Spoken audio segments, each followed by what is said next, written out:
So I would love to hear more about your career, your background, like how you arrived at doing this, because our listeners will be curious. They may aspire to be where you're at, and I'd love to know how you got there. What is your path to today?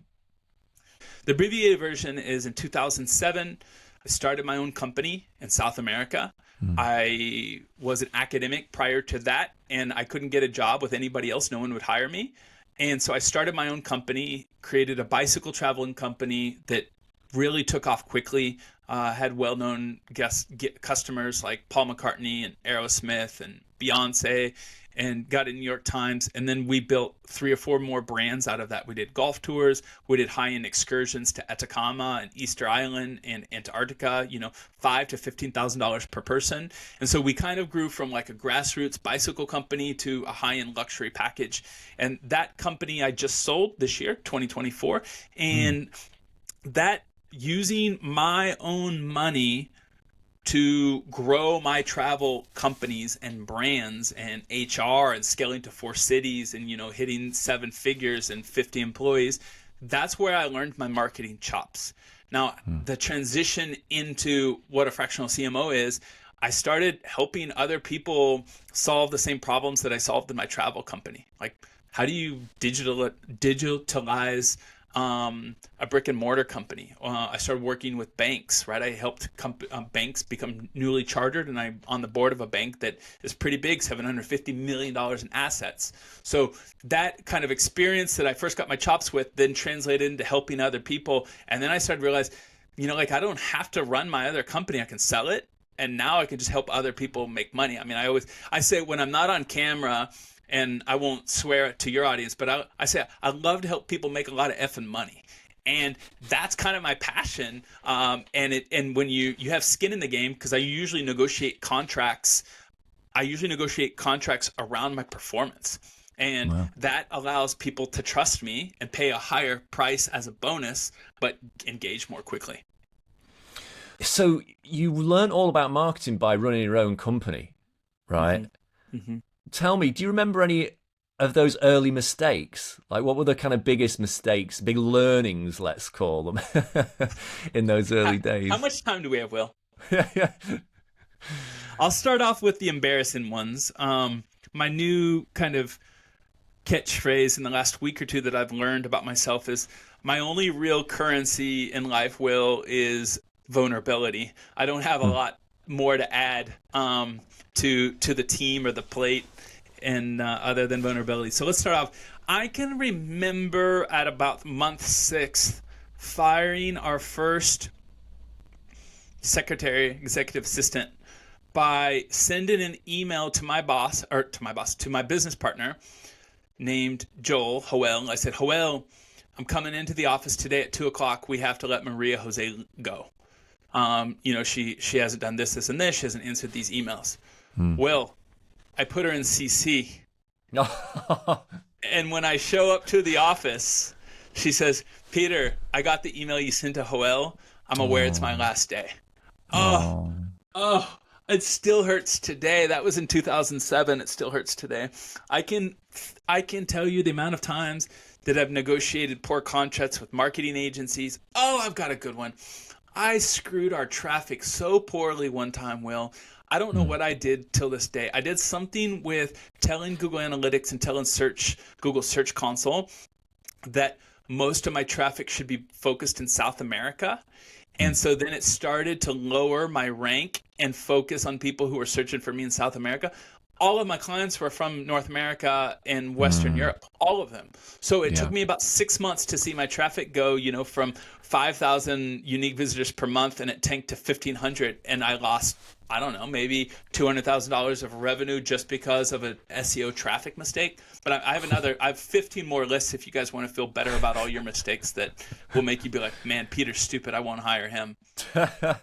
No, but it's good. It's good because I think I talk a lot about imposter syndrome on the podcast. I talk a lot about this, just the insecurities of being a marketer, because there's no rule book. There's no perfect way to do everything. And it's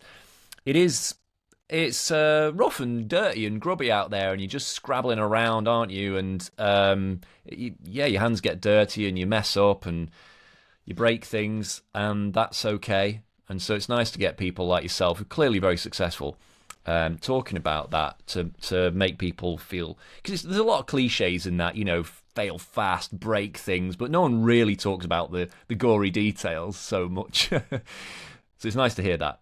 Yeah, I was failing fast and failing forward before, Silicon Valley was telling us that was cool, and I wasn't doing it on purpose, Will. And what I would say to that is, beyond that, from an advantage, is I surround myself with people who have different life experiences and think differently than myself. I think, well, I've never taken a marketing class in my life. I've never taken a business class in my life. I studied sociology, Spanish, and political science for my master's.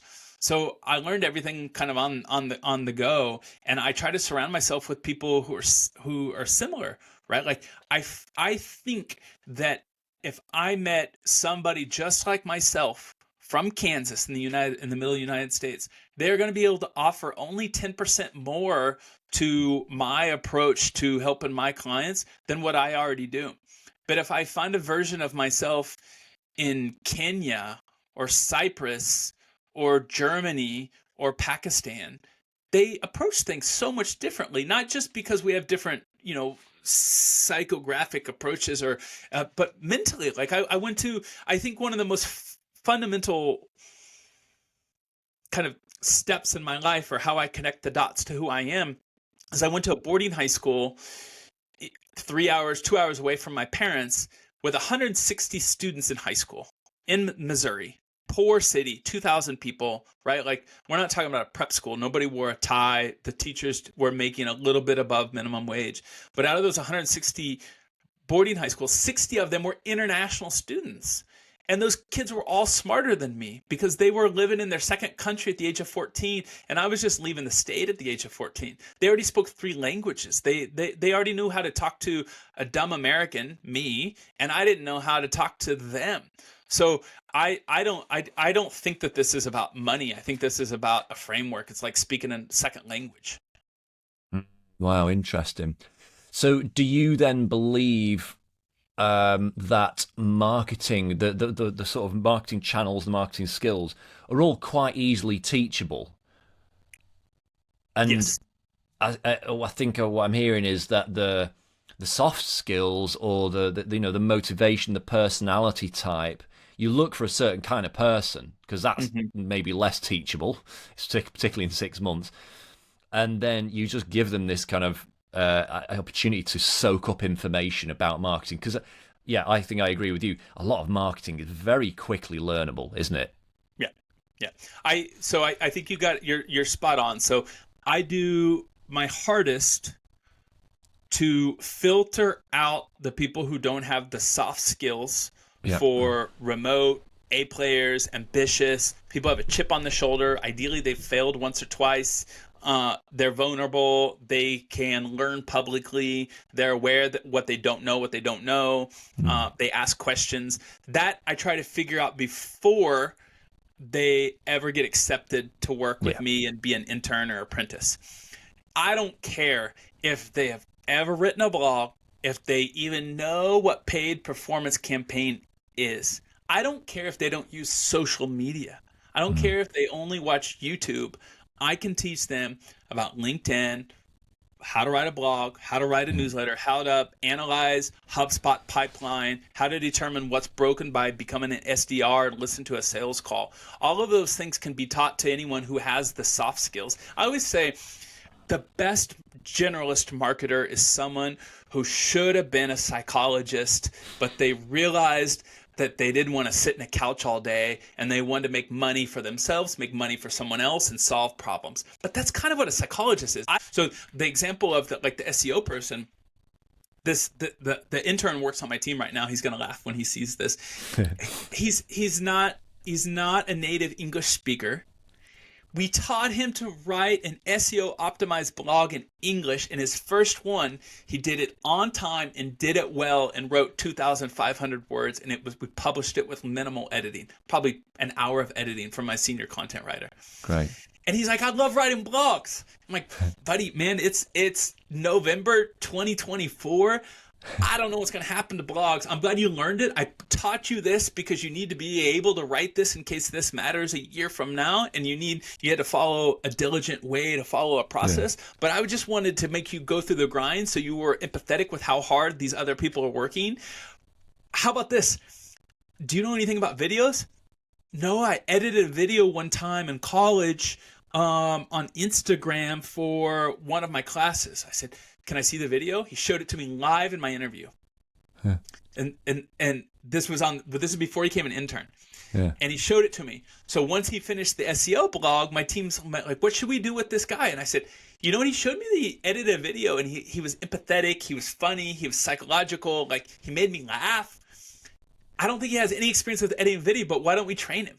Right now, he spends 10 hours a week only editing videos, and it's going to make him so much more valuable because he understands pain points, he identifies emotional, he's figuring out how to optimize it on YouTube with thumbnails and when is the break and a 60-second reel, which is discoverable to pull him down to more middle of the funnel.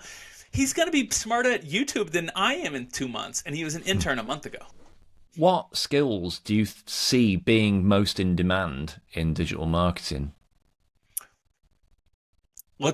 So I'll start with, I'll say quickly the foundational. Project management. Like every single marketer I work with, they're struggling with project management tools, updating, doing Gantt charts, fulfilling things on time. So start with that. If you don't have that, like you can't apply with me. But more evolved, like what's going to translate into money and to outcome, right? Like PPC is something that I will overpay for. If somebody is better at PPC, strategically speaking, not technically speaking, strategically speaking, like I'll overpay for that. Video right now, right? Like everything that I am doing for my clients involves some type of visual asset, some type of video asset, YouTube or LinkedIn videos or LinkedIn webinars or those types of tools I still hire for.